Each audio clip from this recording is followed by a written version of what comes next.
de la prédication. Nous lisons ensemble dans Matthieu 5, 17, nous restons dans le même thème abordé depuis quelques semaines maintenant. La grâce est supérieure à la loi. Si la loi, personne ne pouvait l'accomplir si ce n'est Jésus, il l'a accompli pour que nous puissions maintenant l'accomplir, non pas avec nos propres forces, mais avec l'aide du Saint-Esprit. Les commandements de Dieu de la loi deviennent applicables. Et je rappelle que la loi, les commandements de Dieu, la loi, se résument par deux paroles. Tu aimeras ton Dieu, si déjà tu n'es pas rempli de l'Esprit, tu n'y arriveras pas. Et tu aimeras ton prochain comme toi-même. Si tu n'es pas rempli de l'Esprit, tu n'y arriveras pas. Voilà pourquoi Israël n'a pas su et n'y est pas arrivé. Mais nous le pouvons. Du moins, si nous sommes remplis de l'Esprit. Amen. Matthieu 5, 17. Ne croyez pas, dira Jésus, que je sois venu pour abolir la loi ou les prophètes. Je suis venu non pour abolir, mais pour accomplir. Afin que nous puissions maintenant, nous aussi, nous qui sommes sauvés, rachetés, vivre les commandements de Dieu, et on les trouve tout simplement dans la loi qui n'a pas changé. Je ne vais pas récapituler tout ce que nous avons vu, là je vous renvoie tout simplement à notre site, et vous trouverez toutes les prédications qui ont abordé ces points-là. Ça écourtera la prédication. On m'a dit que je prêchais trop longtemps. Mes propres enfants disent que je prêche trop longtemps, que je fais trop de conclusions et que j'y arrive jamais à la conclure, à la conclusion. Bref. Sur ce, Jean 4, 24 nous dit, il va s'afficher, mais on le connaît ce texte, Jean 4, 24.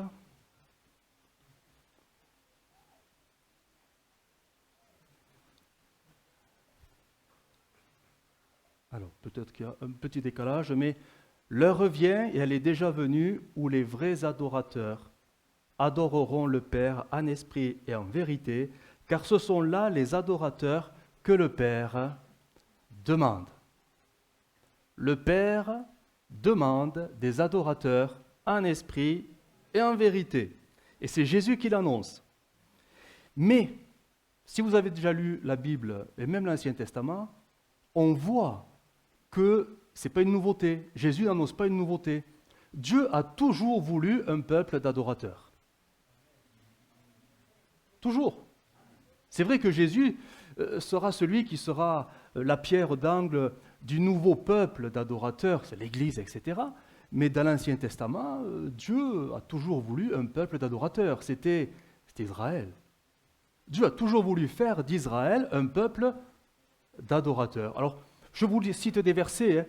Moïse, le motif premier pour faire sortir Israël de la servitude d'Égypte, voici ce qu'il dira à Pharaon. Je lis rapidement. Dieu dira à Moïse, je t'envoie vers le Pharaon pour que tu fasses sortir d'Égypte les Israélites, mon peuple, etc. Et voici le signe auquel on reconnaîtra que c'est moi qui t'ai envoyé.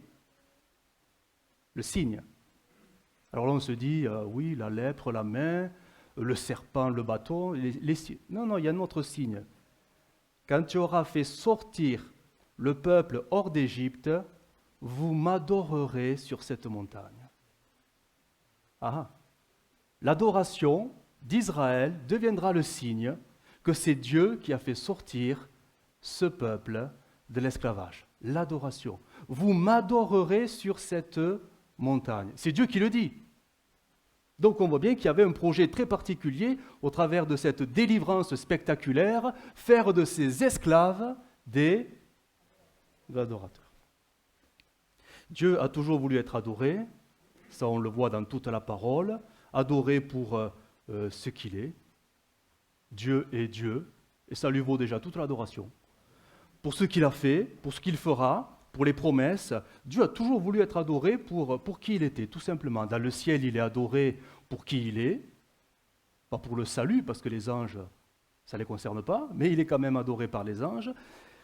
Mais la question que je me pose et que je vous pose, et on va y réfléchir ensemble, c'est est-ce que nous comprenons réellement ce qu'est l'adoration ?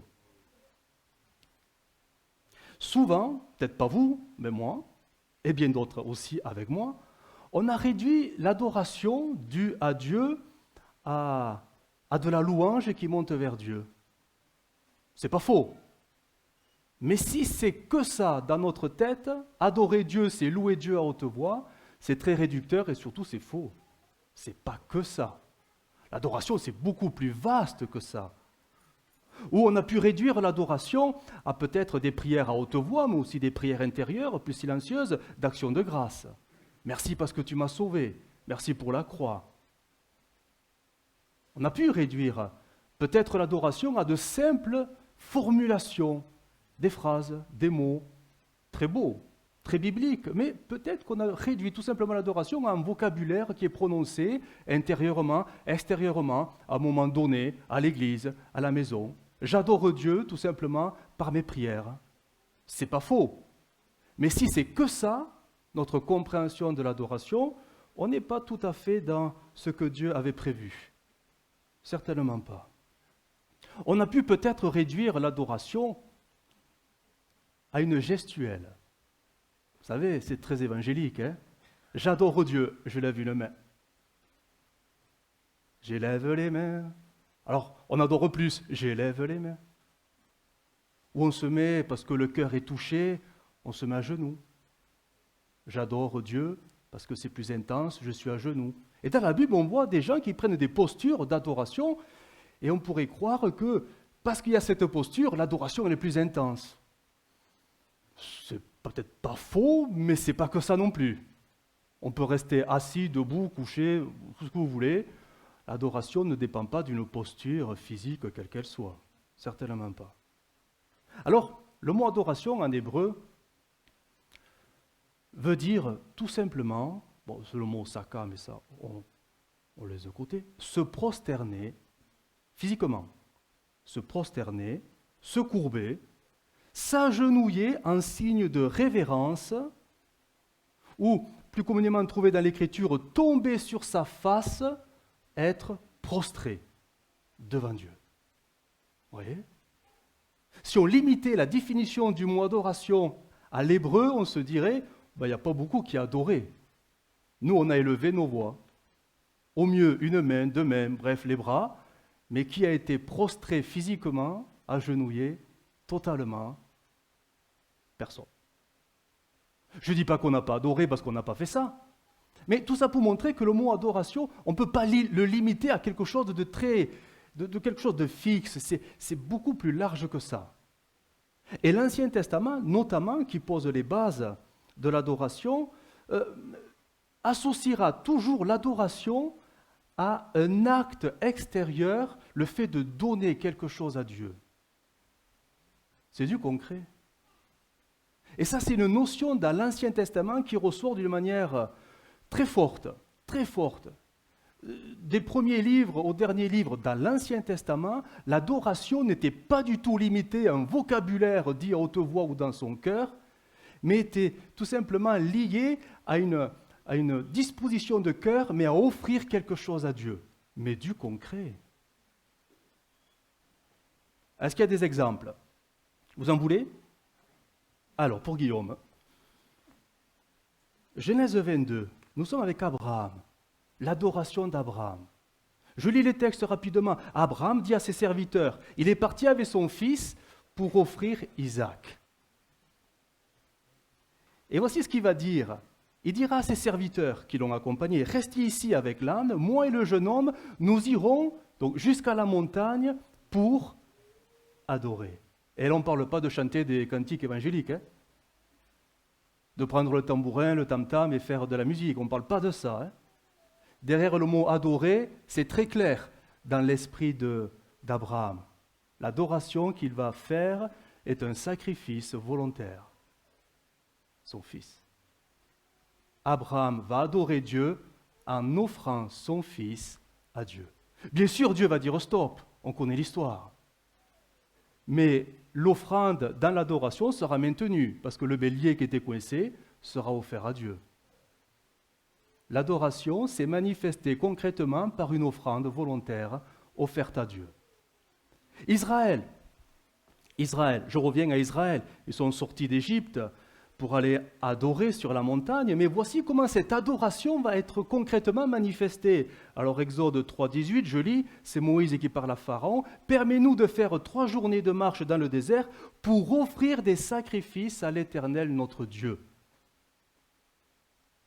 Précédemment, c'était pour adorer Dieu sur la montagne, et l'adoration se précise par, maintenant, on ne va pas chanter des chants, c'est pas ça, on va offrir quelque chose à Dieu. Ça sera le signe de notre adoration pour Dieu. Intéressant. Dans Sophonie, texte un peu moins connu, nous voyons l'adoration des nations après le rétablissement d'Israël. Il est écrit 3.9, Sophonie, « Je donnerai au peuple des lèvres pures, afin qu'ils m'invoquent, afin qu'ils invoquent tous le nom de l'Éternel pour le servir d'un commun accord. D'au-delà des fleuves de l'Éthiopie, mes adorateurs, mes dispersés, m'apporteront des offrandes. Mes adorateurs m'apporteront, on ne parle pas de chants, de cantiques, mais des offrandes. » Rappelez-vous de la naissance de Jésus. Vous en souvenez? Oui. Alors il s'est passé quelque chose d'étonnant. Il y a ces 3 personnages. Vous les connaissez, ces 3 personnages? Les mages. Il n'y a pas écrit roi, c'est pas. Bon, bref, on va pas faire. Les mages. Ils ont fait tout un chemin, et c'était un long chemin. Ils avaient qu'un motif qui les a vraiment poussés à adorer celui qui vient de naître. Comment l'ont-ils adoré? Est-ce qu'ils ont sorti la guitare, le tambourin et 3 cantiques? Alléluia, alléluia, alléluia. Rien du tout. Ils ont offert des offrandes, des cadeaux. Alors on les connaît. Ils le diront eux-mêmes au roi Hérode, où est le roi des Juifs qui vient de naître, car nous avons vu son étoile en Orient, et nous sommes venus pour l'adorer. Et une fois qu'ils l'ont trouvé, donc ils entrèrent dans la maison, virent le petit enfant avec Marie, sa mère, se prosternèrent et l'adorèrent. Et ils ouvrirent ensuite leur trésor et lui offrirent en présent de l'or, de l'encens et de la myrrhe. Donc on s'aperçoit, et il y a plein d'autres textes, que finalement l'adoration dans l'Ancien Testament était certainement accompagnée de prières, bien évidemment, mais l'adorateur ne venait jamais les mains vides dans la présence de Dieu. Il offrait toujours quelque chose. Amen? Et Dieu a toujours voulu un peuple d'adorateurs. Ça n'a jamais changé. Et du temps de Jésus, la chose ne changera pas, même si c'est rajouté en esprit et en vérité. Le mot adorateur, il est le même. Il y a dans la Bible ce texte qui va s'afficher, c'est Proverbes. Ou peut-être pas. Il ne va peut-être pas s'afficher, je vais simplement le citer, 3.9, qui nous dit ceci. Honore l'Éternel, ou adore l'Éternel, ou célèbre l'Éternel avec tes biens et avec les prémices de tout ton revenu. J'ai attendu pas beaucoup d'amen. Pourtant, c'est la Bible qui le dit. Nous sommes le peuple d'adorateurs, c'est vrai. Peut-être que la notion d'esprit en vérité nous a un peu faussé, parce qu'on se dit que maintenant, la louange est suffisante, du moment qu'elle vient d'un cœur pur. Les prières sont suffisantes, du moment que ça vient d'un cœur régénéré. Est-ce que Dieu change dans ce qu'il est? Certainement pas. Certainement pas. Dieu a toujours voulu un peuple d'adorateurs, et même, au travers de Moïse, il va inscrire dans la loi comment Dieu va être adoré. Ça ne s'improvisera pas.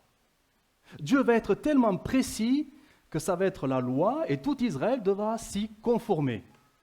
Alors là, on va le lire ensemble parce que vous allez voir que je n'invente rien. C'est Deutéronome 6.4. Deutéronome 6.4, il va s'afficher.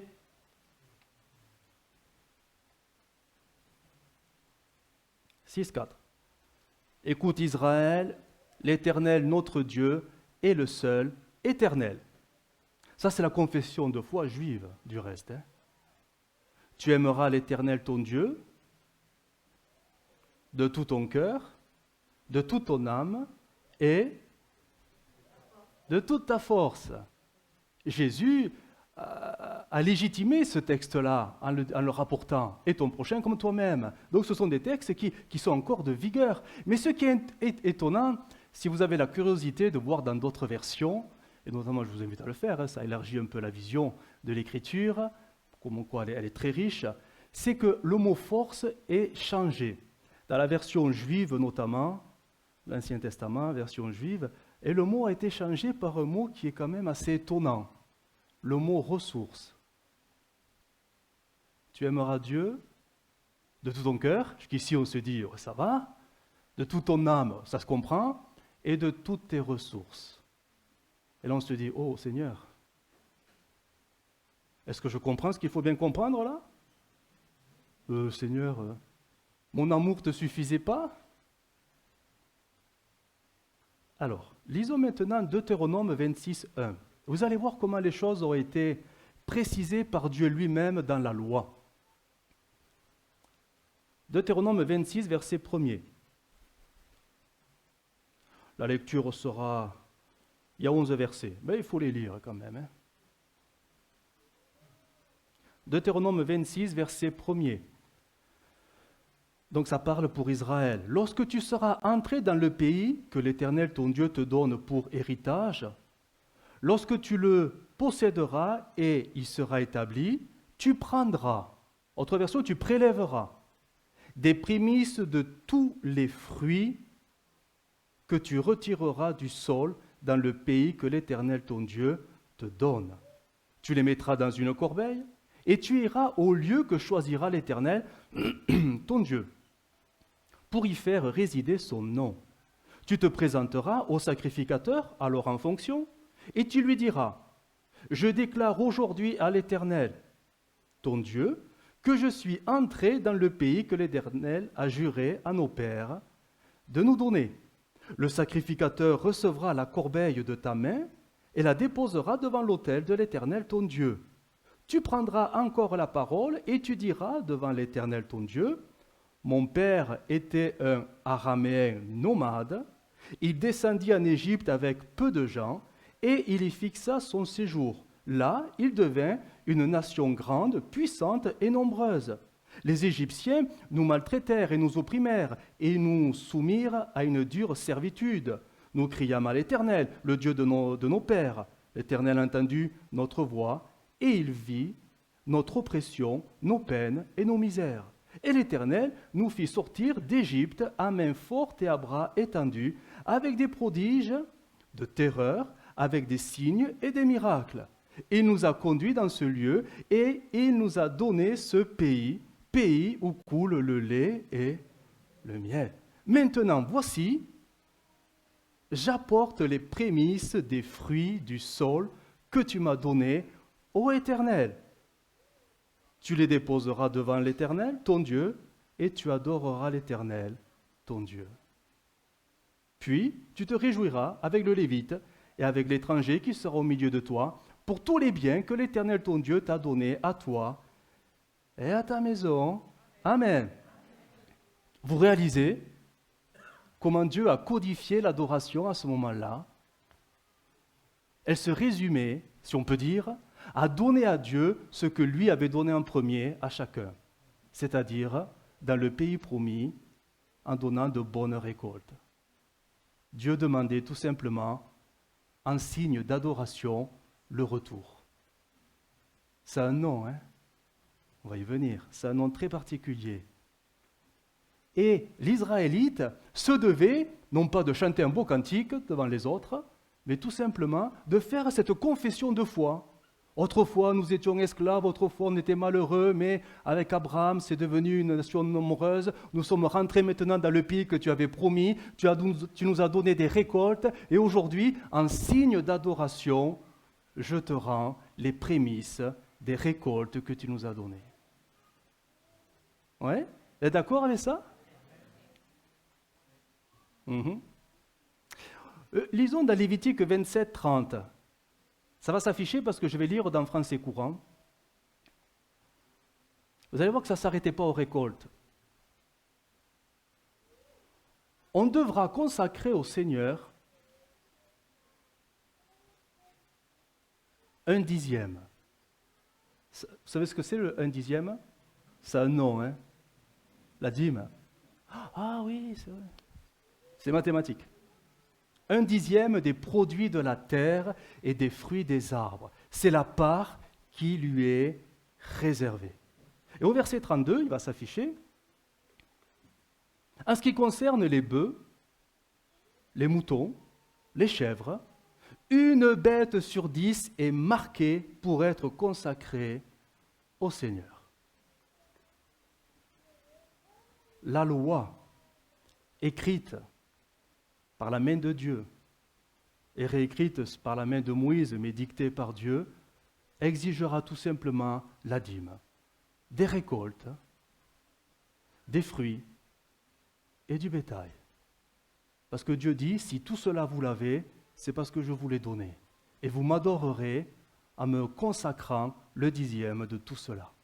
Et comme c'était très pragmatique, parce que Dieu est très, très concret, est-ce que Dieu a besoin de récoltes pour manger? Est-ce que Dieu a besoin de bétail? Certainement pas. Est-ce que Dieu a besoin de quelque chose? Encore moins, Dieu a besoin de rien. Mais tout cela, consacré à Dieu, devenait maintenant la propriété de la tribu de Lévi, c'est-à-dire les sacrificateurs et les Lévites. Et eux, ils en avaient vraiment besoin. Parce qu'ils n'avaient pas de propriété, ils n'avaient rien. Si ce n'est le service de Dieu en continu. C'était ça. C'est étonnant de voir comment Dieu travaille. Il demande de l'adoration au travers de l'offrande de la dîme. C'est pour lui, mais Dieu la redirige maintenant sur ses serviteurs pour qu'eux en profitent physiquement et qu'ils en vivent. La loi exigeait, c'était une ordonnance, le dixième de tout. Parce que c'était Dieu qui donnait les 100%. Et Dieu demandait le dixième en retour. Alors ça peut nous froisser. Si ça vous froisse, vous déchirez les pages, hein, et vous lisez que les psaumes, ça passera mieux. Mais c'était ça quand même. L'adoration était codifiée comme ça. Alors aujourd'hui, on n'est plus sous la loi. Mais la loi n'est pas abolie. Elle demeure.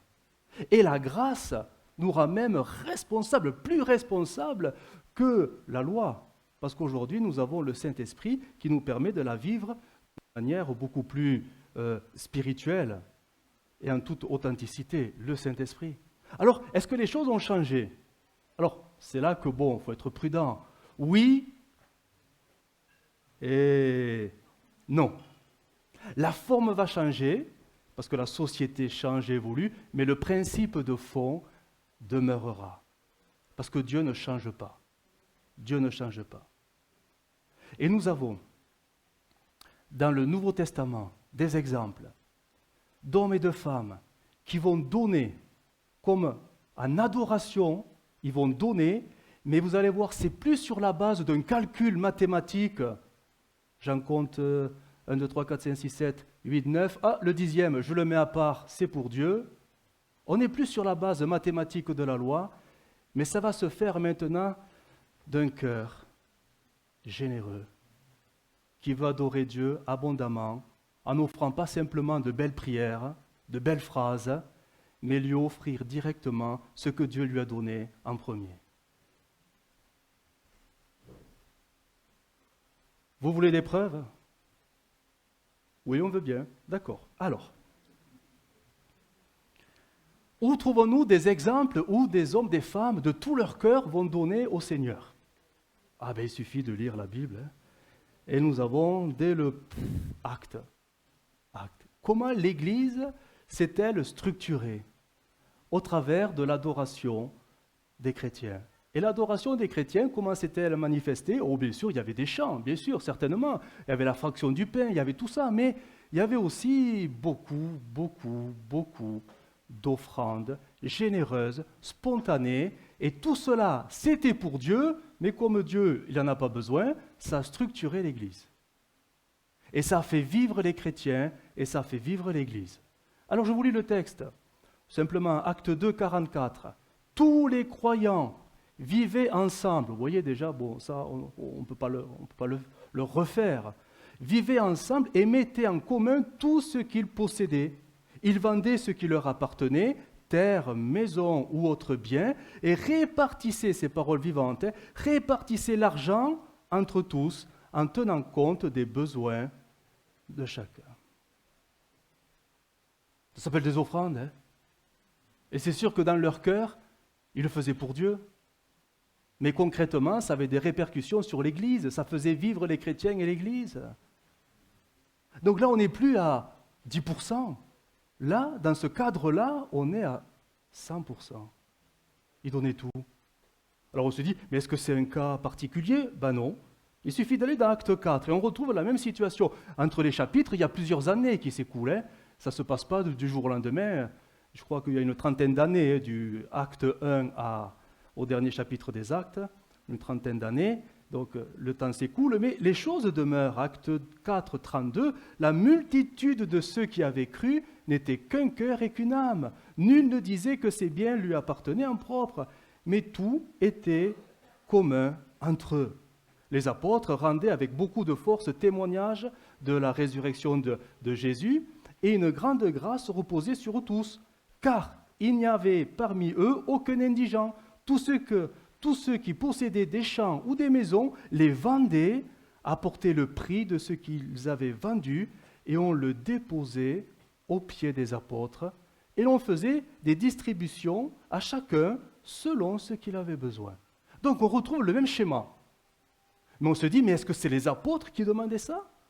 Est-ce que c'est Pierre et tous les apôtres qui avaient dit, bon, maintenant on est l'Église, on a besoin de vos dons, donnez-nous. Toi tu vends ton champ, toi tu vends ta maison parce qu'on en a besoin. Est-ce qu'on est dans ça? Certainement pas. Qu'est-ce qui nous le dit? Il y a un récit qui est très parlant. C'est Ananias et Saphira. Parce qu'ils ont voulu faire comme les autres. Hein. C'est des coquins. Hein. Il y a toujours des coquins. Dis à ton voisin, mais t'es coquin toi ou quoi? Non, on ne dit pas ça, dis pas ça. Non, on ne dit pas ça. On ne soupçonne pas le mal, et puis voilà. Regardez ce qui va se passer. Ils ont voulu faire comme les autres. Et Pierre, donc averti par le Saint-Esprit, regardez ce qu'il va dire. N'étais-tu pas libre de garder ta propriété? Question. Ou même, après l'avoir vendu, ne pouvais-tu pas faire de ton argent ce que tu en voulais? Ce n'est pas à des hommes que tu as menti, mais à Dieu lui-même. Donc on voit bien que ce n'est pas à l'initiative des apôtres, de Pierre, qui avaient des demandes particulières d'offrande, c'était spontané. Les gens le faisaient spontanément. Tout le monde ne le faisait pas, mais certains le faisaient. Et certains ont essayé de tromper en le faisant. Mais on voit bien que c'était des offrandes libres, d'un cœur généreux pour l'œuvre de Dieu. Et l'Église naissante s'est structurée avec ces offrandes généreuses. On retrouvera ça avec la confection du tabernacle du temps de Moïse. Quand il a fallu confectionner le tabernacle, à un moment donné, oui, Moïse a demandé « apportez-nous ». Les apôtres n'ont pas demandé « apportez-nous votre or, l'argent, les matériaux, tout ce qu'il faut », à tel point qu'avec Moïse, il y en avait tellement, pour montrer la générosité, que Moïse a dû dire « stop, n'amenez plus » pour le tabernacle. Mais avec les apôtres, il n'y a pas eu d'appel, il n'y a rien eu. Tout a été fait comme d'une manière généreuse et spontanée pour Dieu, pour l'œuvre de Dieu, pour le besoin des chrétiens, ceux qui étaient peut-être plus démunis que les autres. Il y avait comme une règle d'égalité qui s'est établie naturellement et qui a fait que tout le monde était un. Communion fraternelle. Mais là, la vraie quoi. La vraie. Celle qui unit tout le monde et un niveau d'égalité parfait. C'était la première église, elle était comme ça, basée, construite sur, alors bien sûr sur Christ, mais sur la générosité des enfants de Dieu. On se souvient de Jésus qui mettra en avant cette pauvre veuve. Elle n'a pas grand-chose pour vivre. Alors il y a les religieux, eux ils viennent avec les grosses bourses là, ils mettent tout pour montrer qu'ils donnent beaucoup, mais Jésus dira, mais ils donnent de leur superflu. Mais elle, cette pauvre veuve, elle n'a rien, et pourtant, elle donnera tout. Elle donnera tout à Dieu. Est-ce que Dieu en avait besoin de ces 2 piécettes? Non. mais son cœur avait besoin d'adorer Dieu comme ça. Et ça, c'est beau, hein? C'est beau. Après, on retrouvera plus tard, avec l'apôtre Paul, une grande collecte qui va s'organiser. Une grande collecte. Et voici, pour des chrétiens nécessiteux. Et voici ce qu'il va dire dans Corinthiens 16. Venons-en à votre question relative à la collecte en faveur des chrétiens. Que tous les dimanches, chacun de vous mette de côté une partie de son gain hebdomadaire, ces paroles vivantes, proportionnellement à ce qu'il aura lui-même reçu. Qu'il réserve ainsi ce qu'il aura pu économiser selon sa prospérité. Donc, on s'aperçoit que les chrétiens font ça bien sûr pour aider les gens, les chrétiens, mais à la base, ils font ça parce que c'est Dieu qui veut l'honorer. Ils veulent honorer les enfants de Dieu, mais c'est Dieu qui est honoré en premier, par leurs gestes, leur générosité. Et vous voyez qu'on n'est même plus sur la base de la dîme, proportionnellement à ce qu'eux-mêmes ont reçu. Après, c'était la générosité qui faisait la différence. Et le texte nous dit que la collecte sera très abondante. D'où ce texte que l'apôtre Paul il va s'afficher et restera connu, de Corinthiens 9, 7, que chacun donne comme il l'a résolu en son cœur, sans tristesse ni contrainte, car Dieu aime celui qui donne avec joie. Et là, on parle d'argent, on parle d'offrande. Bien sûr que là, on n'est plus dans le cadre d'Israël, on ne va pas mener nos fruits, nos récoltes, et encore moins nos vaches, nos brebis et nos moutons. On n'est plus dans ce registre-là, mais on parle de ce que Dieu permet que nous ayons. Ce sont des ressources, des revenus. Et Paul dit que Dieu aime celui qui donne avec joie. Avec joie. Comme il l'a résolu dans son cœur. Non plus sur la base d'un calcul imposé, la dîme, imposée par la loi, mais sur la base de la générosité qui est là maintenant dans ton cœur.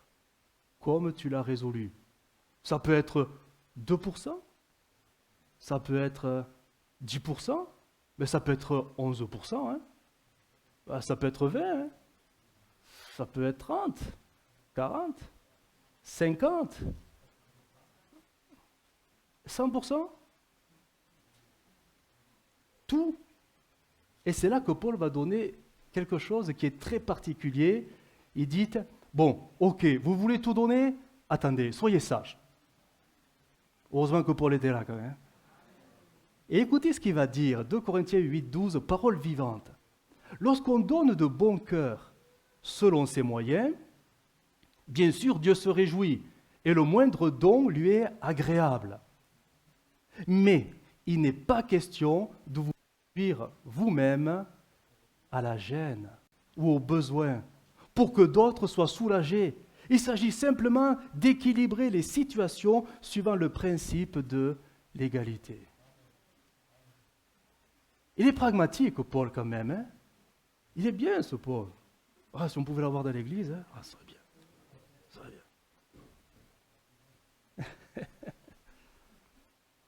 Donc, Paul dit que, ok, toutes les offrandes seront agréables à Dieu du moment qu'elles sont volontaires, mais qu'elles sont aussi sages. Sages, c'est-à-dire, on n'est pas là pour se mettre dans le besoin pour honorer Dieu. Ça ne serait pas sage. On n'est pas là pour pourvoir aux besoins de l'Église ou du peuple de Dieu en se mettant nous-mêmes en difficulté. Ça ne serait pas sage.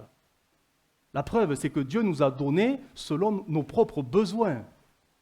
Quand Dieu nous donne, c'est pour que nous puissions combler nos besoins. Donc se dépouiller pour combler les besoins des autres, ça serait défaire ce que Dieu a voulu faire. Mais Dieu nous dit quand même que dans tout ce qu'il nous dit, de l'honorer.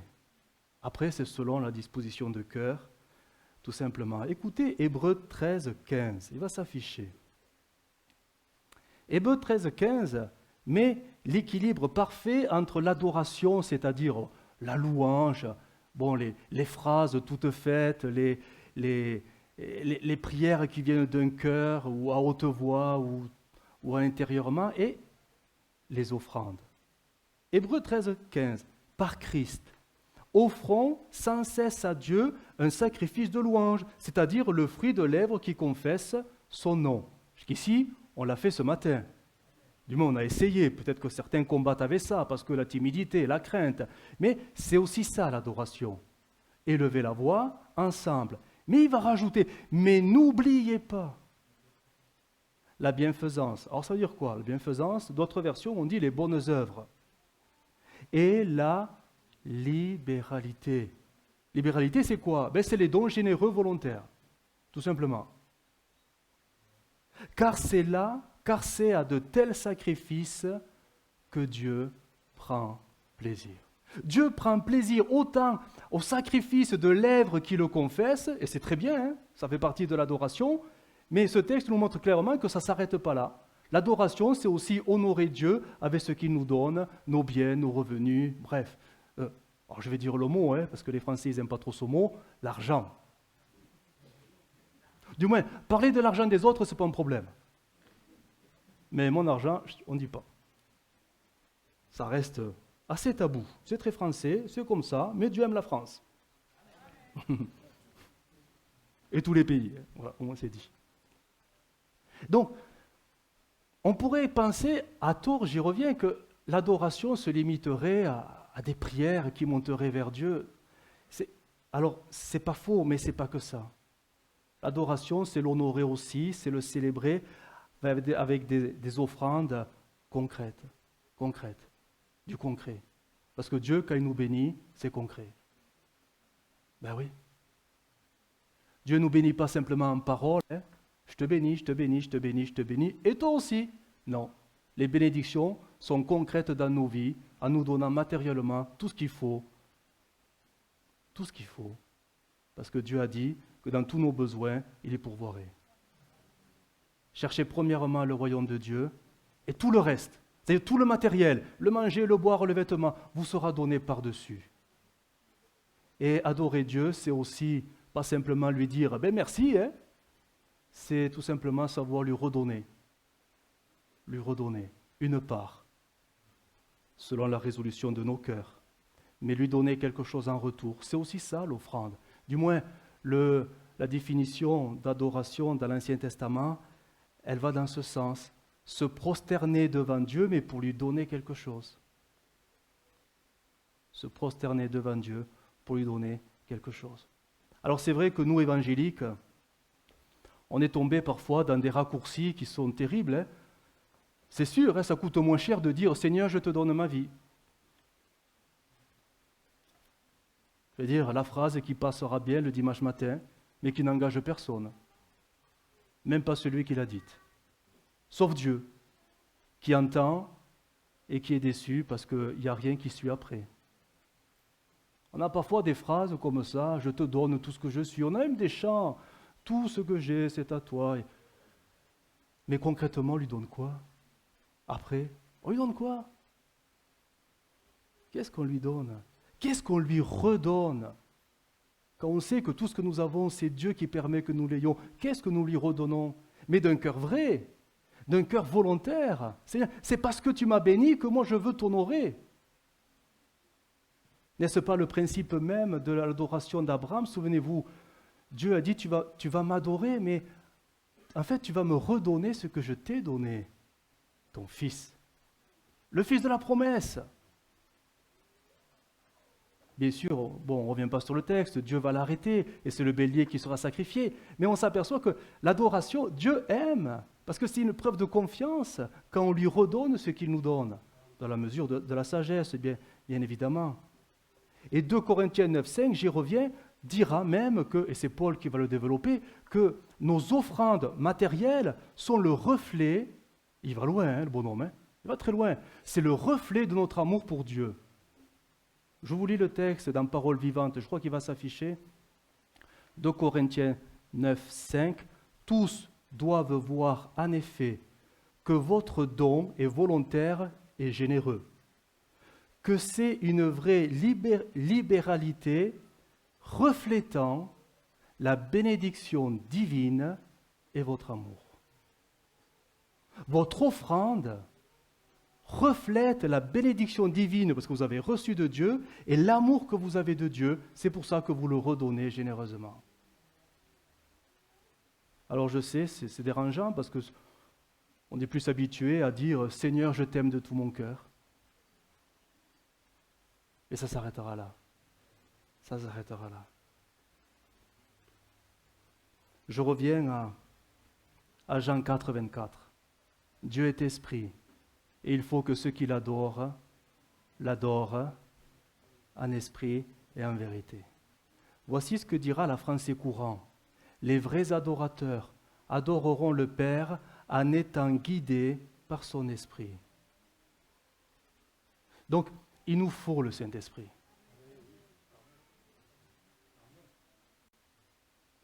L'adoration, elle est spirituelle parce qu'elle vient du Saint-Esprit en nous, mais elle va se concrétiser par des choses matérielles, parce que Dieu est très concret. Guidé par le Saint-Esprit. De la même manière qu'une louange vivante, dite spirituelle, est guidée, poussée du Saint-Esprit à l'intérieur, on le sait.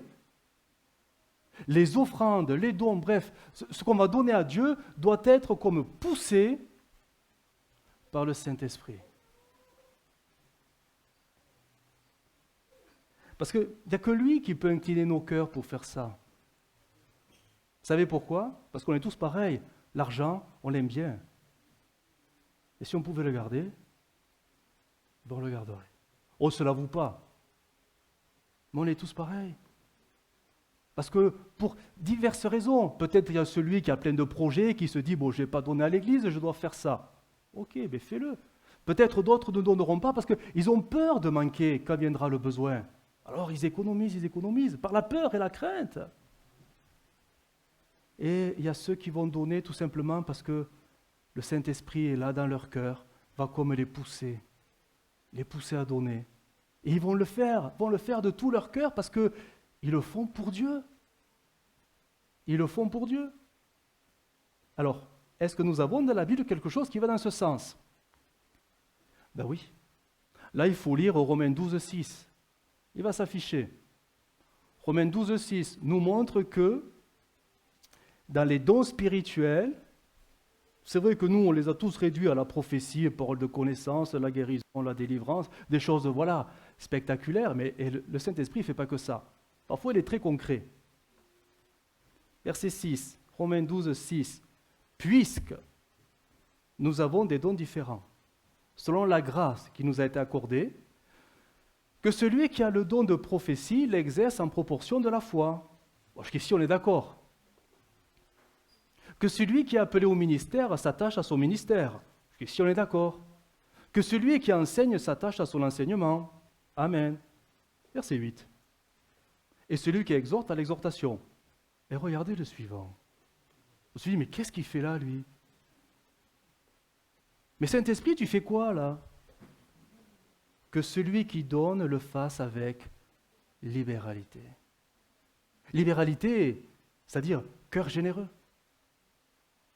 Comment se fait-il que le fait de donner, libéralité, offrande, etc., soit mis au même niveau de ces actions du Saint-Esprit dans le corps de l'Église? On se dit, mais c'est...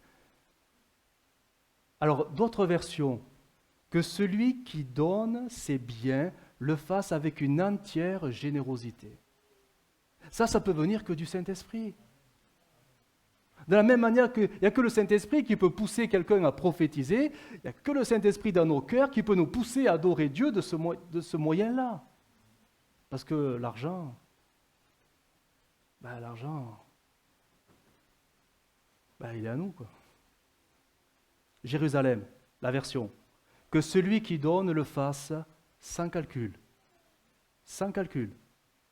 La dîme est déjà un calcul. Sans calcul.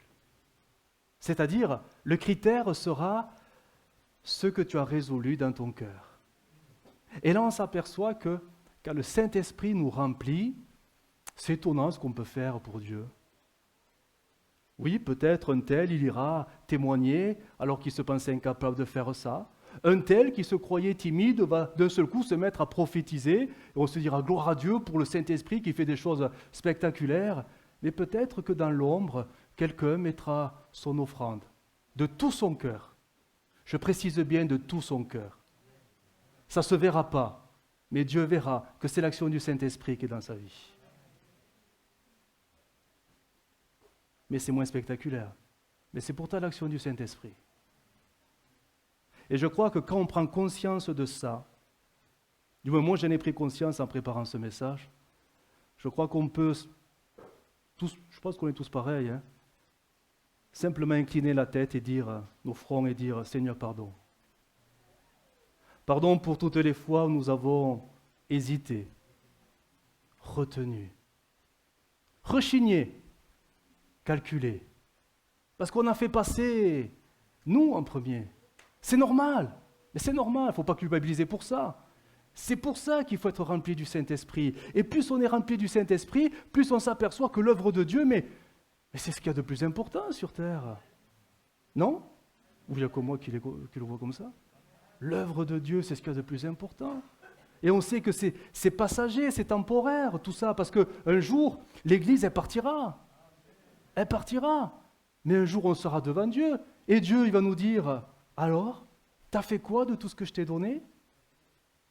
Et là, on va être gêné, peut-être. Toutes les fois où, ben on l'a tous fait, mais moi le premier, on a résisté au Saint-Esprit, qui lui peut-être nous inclinait nos cœurs à faire passer l'œuvre de Dieu en premier. Alors on s'est convaincu, bon, le mois prochain, on verra. Et Seigneur, oui, je crois qu'on a vraiment besoin de demander au Seigneur, remplis-nous du Saint-Esprit, mais comprenons que l'action du Saint-Esprit ne se résume pas à prophétiser, ne se résume pas à des onctions particulières pour faire des choses que spirituelles, mais que le Saint-Esprit, il est très concret dans ce qu'il fait. De la même manière que toutes les offrandes dans l'Ancien Testament faisaient vivre toute la classe sacerdotale, les offrandes aujourd'hui, elles font vivre qui? Je pose la question, elles font vivre qui? Ben, l'Église. Monsieur le trésorier, vous confirmez? Imaginez s'il n'y avait plus rien. S'il n'y avait plus rien. Eh bien, qui est volontaire pour qu'on aille tous chez lui? Allez, on poussera les tables un peu. On sera embêté de ne plus avoir un outil adéquat pour célébrer Dieu. On serait freiné dans l'œuvre de Dieu. On n'y arriverait pas. L'œuvre de Dieu ne peut grandir, et souvent on la voit que sur le côté spirituel, c'est-à-dire les âmes qui viennent. Oui, il faut-il avoir un lieu pour les accueillir aussi. En fait, l'œuvre de Dieu, il y a le spirituel et le matériel, il y a tout qui se côtoie, qui se mélange, c'est l'œuvre de Dieu. Et tout ça, on sait que c'est temporaire, parce qu'un jour, tout ça, ça va s'arrêter. Mais Dieu nous demandera, mais comment vous avez géré ce que je vous ai confié? Les richesses. Comment vous les avez gérées? Je ne dis pas ça pour culpabiliser qui que ce soit. Je ne dis pas ça parce qu'il y a un besoin peut-être dans l'Assemblée, quoique si on écoutait le trésorier, il aurait des choses à nous dire, certainement. Mais je vous parle d'un principe, un principe même qui fait que Dieu ne change pas. Je crois que l'offrande, au-delà de la louange et de l'adoration, cette adoration par le matériel, l'offrande, c'est aussi un moyen de, alors ne le prenez pas mal le mot, mais de tester la réalité de nos cœurs. La réalité de nos cœurs. Jusqu'où sommes-nous prêts à aller pour adorer Dieu? Et ça concerne tout le monde, moi aussi le premier. Je m'inclus dans le lot, vous savez. Jusqu'où? Quand nous disons que Dieu, c'est l'essentiel de notre vie, est-ce que vraiment nous le pensons? Est-ce que parfois, ce n'est pas notre compte en banque qui est la priorité de nos vies?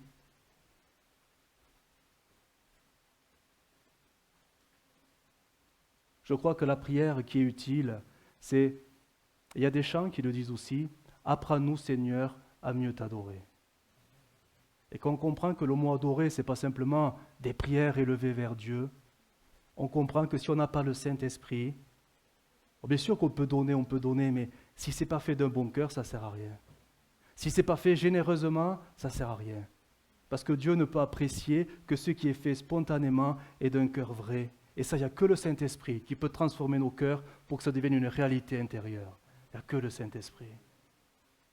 Que le Saint-Esprit. De la même manière qu'une prière qui monte vers Dieu, si elle ne vient pas du Saint-Esprit, ça sonnera creux. Et on l'entend. Il y a même des dons spirituels, ça sonne creux. Et ça s'entend. Mais il y a des offrandes, elles sonnent creuses, mais personne ne le voit. Mais Dieu voit tout.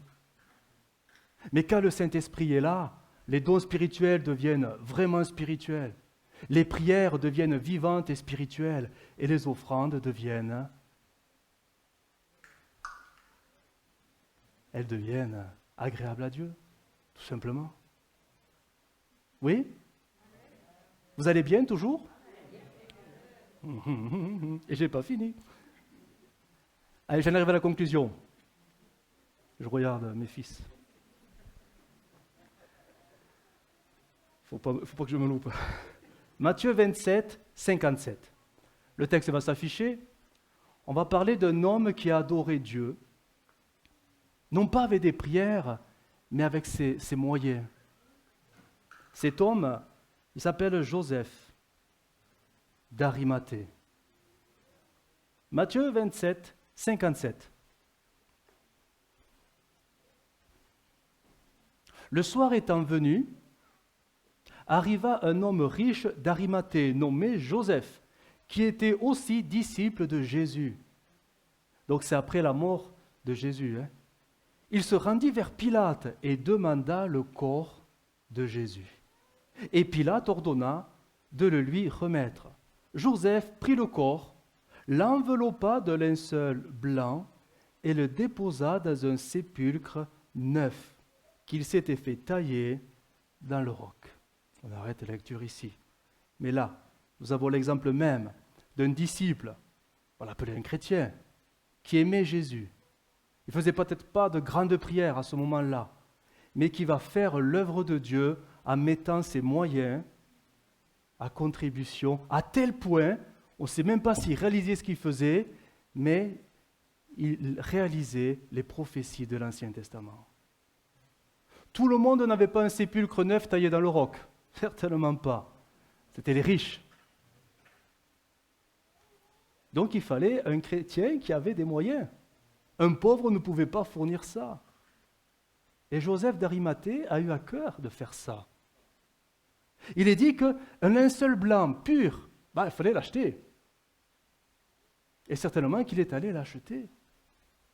Et il va le donner pour envelopper le corps de Jésus et le déposer dans le sépulcre. Tous ces actes sont des actes de libéralité, c'est-à-dire il le fait parce que personne ne le... Ce n'est pas un pasteur qui lui a dit de faire ça. Il le fait de tout son cœur parce qu'il aimait Jésus. Simplement. Il a fait ce qu'il a pu avec ce qu'il avait et au-delà de son acte, il a tout simplement accompli les prophéties qui concernaient cette partie de la vie de Jésus. Joseph en hébreu veut dire, vous savez? Tant mieux, vous êtes là, vous allez l'apprendre. Que l'Éternel ajoute. Que l'Éternel ajoute, j'ose dire, pour que Dieu puisse ajouter à nos vies, selon nos besoins. Je crois qu'il est bon d'apprendre qu'il faut aussi peut-être savoir donner à Dieu. On voudrait qu'il ajoute, mais quand il faut donner, il n'y a plus personne. Mais on rappelle à Dieu, Seigneur, tu as dit que tu me donnerais. Peut-être qu'on a oublié toutes ces parties de l'Écriture qui nous appellent à donner à Dieu. Parce que c'est aussi comme ça qu'on adore Dieu. Pas simplement avec de belles paroles, de belles phrases. C'est pas ironique ce que je dis. C'est bien de louer Dieu comme ça. Mais Dieu honore l'Éternel avec tes biens. Il est écrit aussi cela. Pour que Dieu puisse nous donner, il est bon de se rappeler que il est bon de savoir donner. Alors, attention. Je sais très bien que là, je suis en train d'être sur la ligne, le fil, mais je ne vais pas tomber, de la prospérité. Je ne suis pas en train de dire « donne à Dieu et Dieu te donnera ». Je ne dis pas ça. Je dis que Dieu nous donnera toujours selon nos besoins. Et je dis que ce n'est pas parce que tu vas donner que Dieu va te rendre ce que tu as donné au centuple. Je ne dis pas ça. Mais je dis tout simplement que conformément à l'Écriture, si nous savons honorer Dieu de tout notre cœur, sans le moindre calcul dans nos têtes, mais tout simplement parce que nous aimons l'œuvre de Dieu, Dieu ne manquera pas de savoir que nos besoins, il peut les combler. D'un moyen ou d'un autre, ça appartient à Dieu. On n'est pas dans le calcul. Mais on est sous l'action du Saint-Esprit. C'est pas pareil. C'est pas pareil. Mais comprenez-moi bien quand j'apporte ce message. Moi qui ai condamné la doctrine de la prospérité, ne croyez pas que j'ai changé et que maintenant je la prêche, certainement pas. Dieu n'a jamais voulu que nous soyons prospères. Dieu a toujours dit qu'il comblerait nos besoins. Vous voyez la différence, hein? C'est pas pareil. Cherchez premièrement le royaume de Dieu et la justice, et toutes choses vous seront données par-dessus. Dernier texte, ensemble, et je termine par la prière. Malachie 3.10, en version Summer. Malachie, oui, j'ai pas dit Malachie, c'est parce que c'est même pas Malachie, c'est Malachi. Voilà, ça c'est pour l'hébreu. Mais bon, pour qu'on comprenne que j'ai pas maintenant un nouveau livre. Et vous allez voir que Dieu est bon dans ce qu'il fait. 3.10, version Summer. Apportez donc, alors là on est dans l'Ancien Testament, bien évidemment, vos dîmes.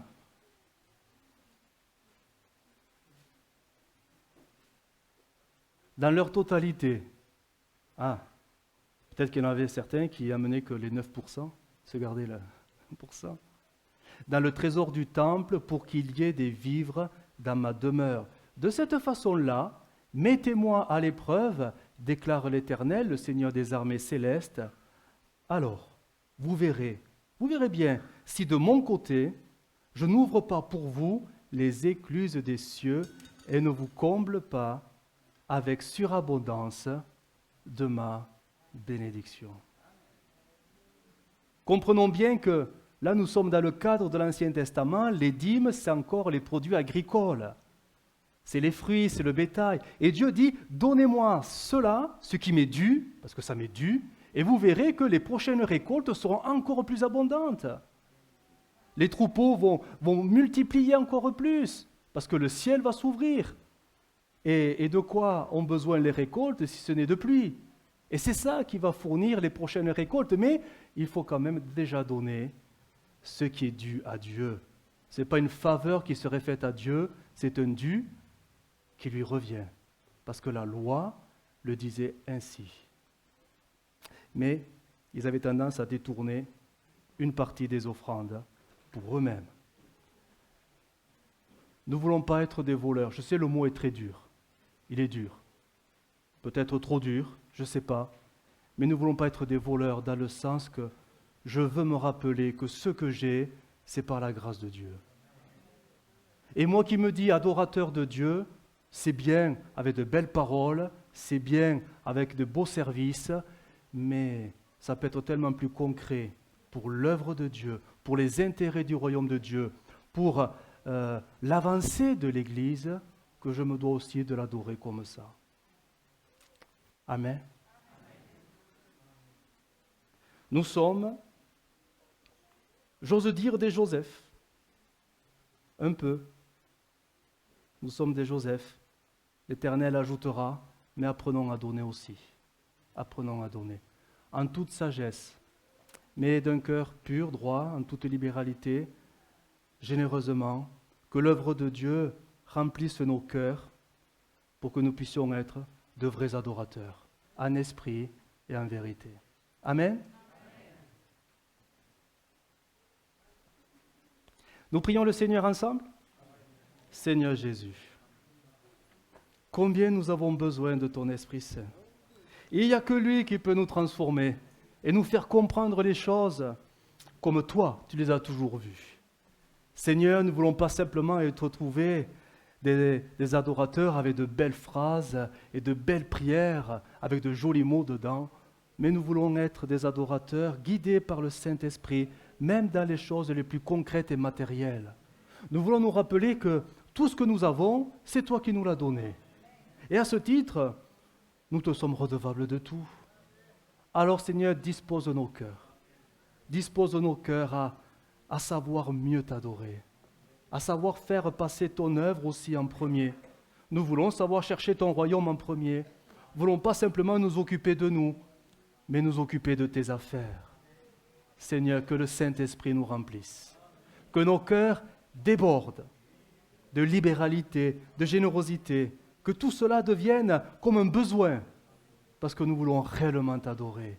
Tu es notre Dieu. Merci Jésus. Que cette parole reste dans nos cœurs. Amen.